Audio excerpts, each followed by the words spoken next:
నమస్తే, welcome to studio 4 news. తూర్పు గోదావరి జిల్లా గోకవరం ఆ ఊరిలో అధికారులు లేరా?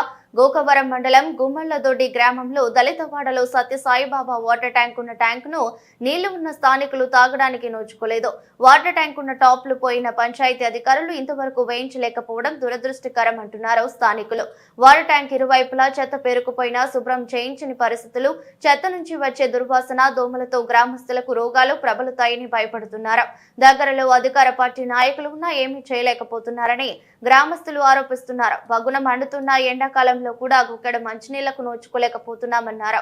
గుమ్మళ్లదొడ్డి గ్రామంలో వీధులు అపరిశుభ్రంగా ఉన్నా కనిపించని ప్రజాప్రతినిధులు, అధికారులు ఉన్నారా అంటే ఏమయ్యారని గ్రామస్తులు ప్రశ్నిస్తున్నారు.